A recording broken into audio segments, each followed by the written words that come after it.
Actually હું એને trust કહેતો જ નથી, એ અમારી વિચાર યાત્રા, કારણ કે ટ્રસ્ટનું કામ કંઈક જુદું હોય છે અને મારો એક જ ધ્યેય છે કે ઝૂંપડપટ્ટી ના રહેવી જોઈએ. એટલે અમે છેલ્લા 25 વર્ષથી ઝૂંપડપટ્ટીના બાળકોના શિક્ષણ માટે કામ કરીએ છીએ.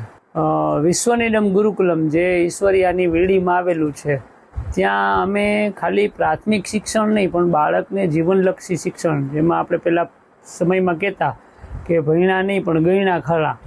આજનું જે ભણતર છે એ માણસને મશીન બનાવે છે, યંત્રવત બનાવે છે. આજના શિક્ષણને લીધે સમાજ વ્યવસ્થા, ઘણી બધી પરિવાર વ્યવસ્થા પણ ખોરંભાણી છે.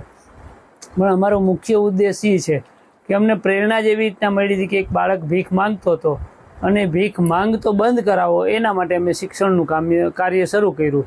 રાજકોટની 14 જેટલી ઝૂંપડપટ્ટીઓમાં અમારું કાર્ય શરૂ થયું હતું અને એક જ ધ્યેય કે પહેલાં તો બાળક ભીખ માંગતો બંધ થાય.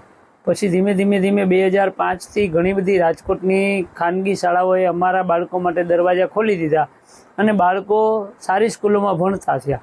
એટલે મા બાપ સાથે સંવાદો શરૂ થયા અને એમાં પહેલો સંવાદ અમે એ કર્યો કે ભાઈ બાળક તો ભીખ માંગતું બંધ જ થવું જોઈએ, પણ તમારી ઘણી બધી જવાબદારી છે, કારણ કે બાળક તમારું છે, એ સમાજની જવાબદારી નથી, તમારી જવાબદારી છે. એટલે અમે કીધું કે પહેલાં તો વ્યસન મુક્ત થાવ.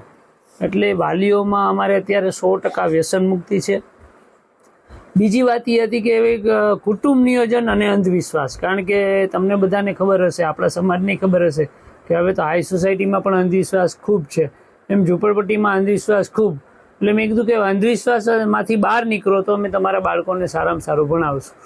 એટલે અંધવિશ્વાસમાં પણ અમારું ઘણું બધું રિઝલ્ટ આવેલું છે અને આજે કુટુંબ નિયોજનમાં 100% અમારું રિઝલ્ટ છે. એક સમય એવું હતું કે કુટુંબ નિયોજનમાં જ્યારે મેં 1996માં કામ શરૂ કર્યું ત્યારે એક ઘરમાં 8 થી 12 બાળકો જન્મતા. આજે એ કુટુંબ નિયોજનના લીધે 2 થી 3 જ બાળકો જન્મે છે. એટલે શિક્ષણ એ માત્ર પાઠ્યપુસ્તકો જ નથી, પણ શિક્ષણ છે એ બાળકને જીવન ઉપયોગી થાય એ માટેનું છે. એટલે અમે જે આ ગુરુકુલમ જે 2018માં નવું નિર્માણ કર્યું, અત્યારે પાછું નિર્માણ થઈ જ રહ્યું છે દાતાઓના સહયોગથી.